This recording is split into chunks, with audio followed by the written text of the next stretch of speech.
Good morning children. हम कक्षा 11 की पाठ्य पुस्तक आरोह में संकलित मीराबाई के पद पढ़ रहे थे। पहली वीडियो में हमने देखा कि मीराबाई कृष्ण को ही अपना सर्वस्व मानती हैं और उन्हें पाने के लिए बहुत प्रयास करती हैं। जब वो इस संसार के लोगों को भक्ति में डूबा देखती हैं तो प्रसन्न होती हैं। जब वो उन लोगों को संसार के माया मोह में लिप्त देखती हैं तो दुखी होती हैं। दूसरे पद में हम पढ़ेंगे कि मीरा ने श्री कृष्ण को पा लिया है, अब वह उनसे अमर होने की बात कह रही हैं। पहले हम इस पद का वाचन करते हैं।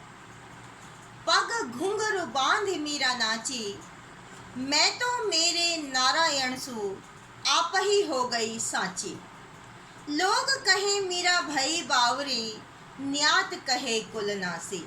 पग पैरों में, बांधी बांध कर, नारायण श्री कृष्ण, आप ही अपने आप ही, साची सच्ची बन गई हूँ। भाई हो गई है बावरी पागल, न्यात परिवार के लोग, कुलनासी कुल का नाश करने वाली। विष का प्याला राणा भेजा, पीवत मीरा हासी। मीरा के प्रभु गिरधर नागर, सहज मिले अविनाशी। विष विष जहर, भेजा भेजा, पीवत पीते ही, हासी हंसने लगी। गिरधर नागर श्री कृष्ण यानी गोवर्धन पर्वत को उठाने वाले, नागर चतुर, ये श्री कृष्ण के लिए नाम प्रयोग हुआ है। सहज आसानी से, अविनाशी जो कभी नाश नहीं होते हैं, भगवान के लिए शब्द का प्रयोग किया गया है। मीराबाई कहती हैं कि भाई इसमें उन्होंने कृष्ण प्रेम में पूरी तरह से डूब गई है और जो संसार ने उसे विभिन्न प्रकार के ताने दिए, उसको बुरा भला कहा, उसके बारे में यहाँ वर्णन किया गया है। यहाँ पर थोड़ा सा मैं बताना चाहती हूँ मीरा के बारे में कि जब मीरा के पति की मृत्यु हो गई तो मीरा तो कृष्ण भक्ति में पूरी तरह से डूबी हुई थी ही, तो अब वह मंदिरों में जाने लगी, साधु संतों के बीच में बैठने लगी, पर्दा प्रथा का वो पालन नहीं करती थी।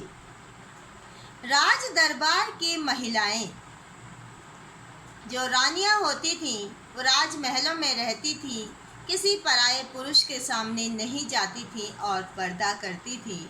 तो मीरा ने इन सब का पालन नहीं किया। इसका परिणाम यह हुआ कि परिवार के लोगों ने उन पर बहुत सारे बंधन लगाए। राणा ने तो उन्हें मारने के लिए जहर तक भेजा, जिसे मीरा ने हंसते हंसते पी लिया और मीरा का कुछ भी नहीं बिगड़ा। वो बात भी इस पद में कही गई है।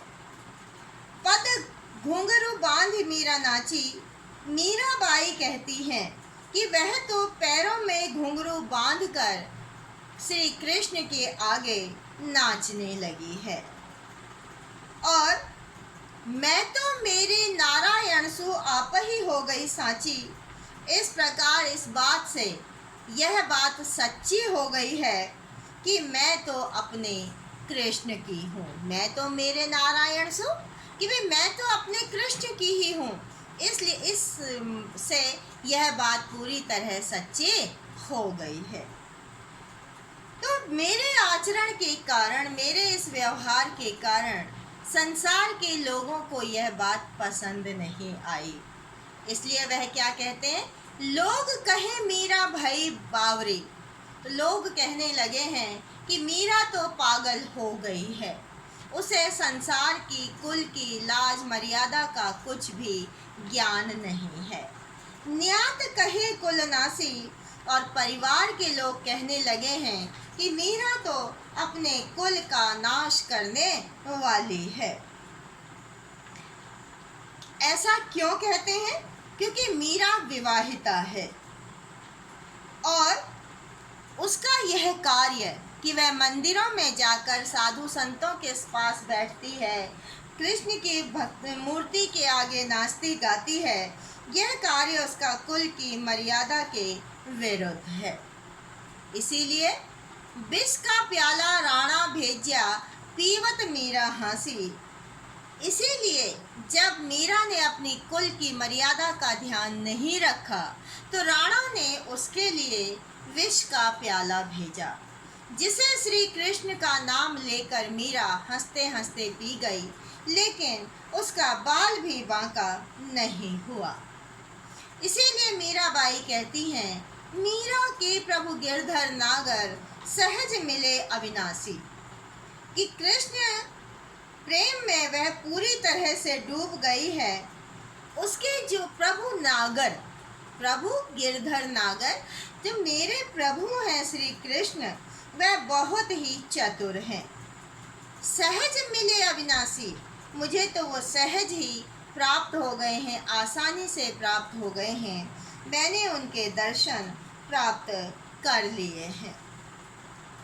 अब हम इसके कला पक्ष को देखते हैं। इसमें राजस्थानी मिश्रित ब्रज भाषा का प्रयोग किया गया है। अनुप्रास अलंकार की अगर हम देखें, कहे कुल, इसमें का वर्ण की आवृत्ति हुई है, इसलिए इसमें अनुप्रास अलंकार है। भक्ति रस है, इसमें मीरा कृष्ण की भक्ति में पूरी तरह से डूबी हुई है, इसलिए इसमें भक्ति रस है।